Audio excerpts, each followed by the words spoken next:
I was in the cell. I remember I was looking out of the window. I could see the sky. Just remember thinking that, in a way, this was like the same sky I used to look at while I was free. While I was in high school, a classmate was found murdered and raped. Peekskill was a small town. Murders were very rare. In school, I was quiet. I was to myself, and that seemed kind of strange to some of the kids. Some of them told the police that I might be someone that they would want to talk to. So they reached a point when the police told me they wanted me to take a polygraph test. They put me in a small room. They interrogated me for 7.5 hours. They lied to me and claimed that I failed a lie detector test. What do you mean you didn't do it? You just told me through the machine that you did. By the time it was all said and done, I was on the floor. I was crying. I was in a fetal position.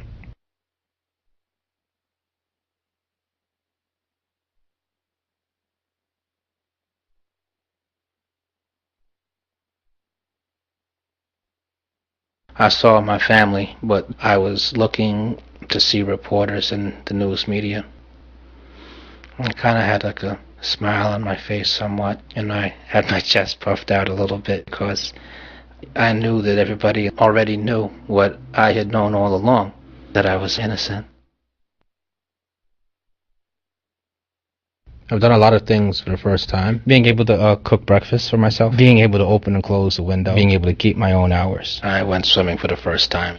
After not having been in it for such a long time, the water actually felt heavy because you're not used to it. I remember going on the internet for the first time. The cell phone was the first. I remember asking, where are the holes in the phone to talk into? It was the first when it came down to shopping and just driving a car. I mean, that to me, that represents power and freedom. I went to college for the first time in a normal environment. I had my first day in class. Everybody was so young, and I clearly didn't feel like a regular student like they were. I could feel that I was different.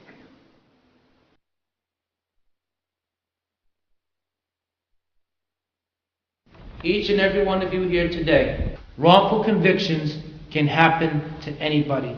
Your best friend, your neighbor, nobody is exempt. When I'm on location for an event to give a lecture, that's when I'm at my best, because the audience is there. It's like it's showtime. I have a mission. I have a struggle. I want to slow down the rate at which wrongful convictions occur. And I want to urge you, every one of you, will you call your senator?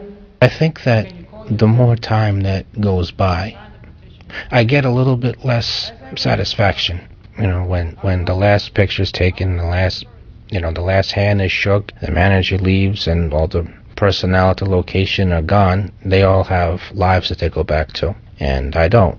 I just go back to a room and I sit there by myself and I twiddle my thumbs. Maybe in some ways, I think of myself as a prisoner still, who just managed to somehow get loose, get free. It doesn't seem natural to me, being free, because I haven't been for so long. One big fear is that I'm just dreaming, that I'm not really here in the apartment right now, that maybe my mind couldn't really deal with being in prison any longer.